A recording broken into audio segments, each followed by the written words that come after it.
Chapter 3: The Alliance of Ashes. Smoke curled from chimneys that hadn't burned in days. Reedacre looked the same, but the air had changed. Even the trees stood still. It was the silence before a storm, the kind of stillness that made animals flee and children cry for no reason. Father Elton could feel it in his bones. The veil between the worlds was thinning fast. Within the chapel, incense hung heavy in the air. The priests and nuns had begun rotating adoration day and night. Sister Aldora slept only 2 hours at a time, refusing to leave the tabernacle unwatched. When Elton approached her, she smiled through her exhaustion. "We may be few," she said, "but we are not weak." He knelt beside her in silence. That evening, as the sun dipped behind gray clouds, the village square filled with unfamiliar faces, soldiers, commanders, and even crusaders who had once mocked the church. At the center stood Hayden. He was armored in blackened steel, his sword strapped across his back.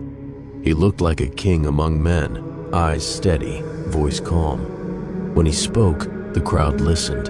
"Today," he said, "we bury our pride, we bury our doubt. We stand with the church." He turned toward Elton, who stepped forward holding a crucifix and a leather-bound book. "There is no victory without Christ," Elton said. "This is not just a war of blades, but of spirits. You fight with swords, we fight with prayer. But we fight together now." No cheers followed, just a silence full of tension and resolve. The alliance was made. By morning, the first mission had begun. A village just west of Reedacre had gone completely silent. Scouts reported signs of movement, but no living voices. The crusaders prepared for battle. The priests prepared for exorcism. They marched together for the first time. Elton rode alongside Hayden, the tension between them quiet but thick. Hayden wore his confident smile, offered clever remarks to his men, and even recited a few half-remembered prayers. He looked the part of a righteous man. But Elton noticed it again, something faint in his eyes, a flicker of pride that refused to die. The village of Lorem was worse than they feared. Houses stood abandoned, doors were torn from hinges, the wind carried the smell of rot and old blood, but there were no bodies, only markings, symbols carved into stone and wood, twisted shapes Elton recognized from old texts, sigils of darkness, signs of mockery toward the faith. "This is worse than desecration," Elton whispered. "They turned this place into a shrine of sin." The group split. Soldiers swept the homes. Priests entered the chapel.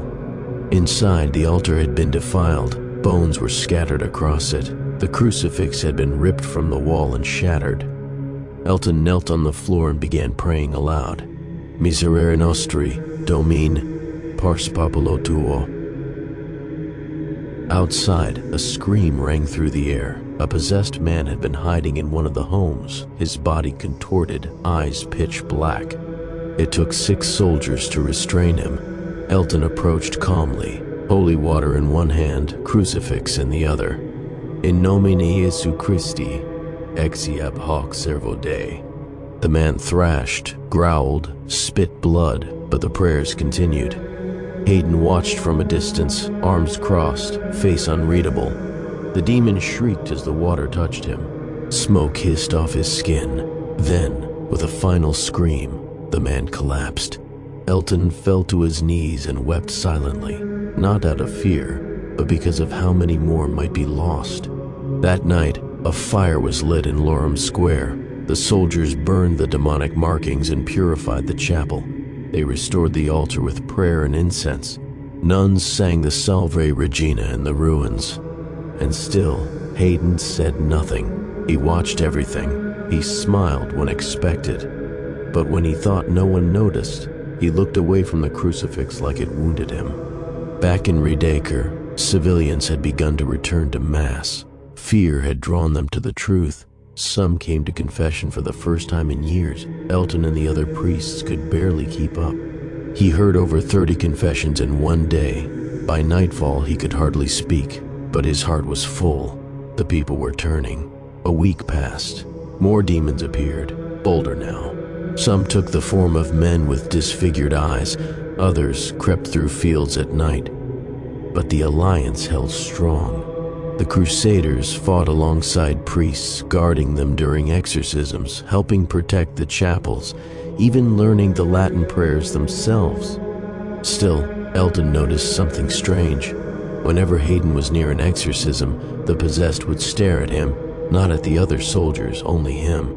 Once, during a particularly violent rite, the demon inside a woman hissed through clenched teeth, eyes fixed on Hayden. "He belongs to us. He's marked."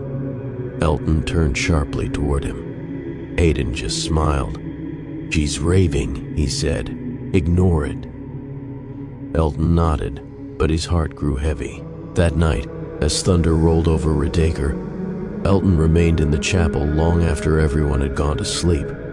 He knelt before the Blessed Sacrament, whispering his prayers with tears in his eyes. "Lord, give me wisdom.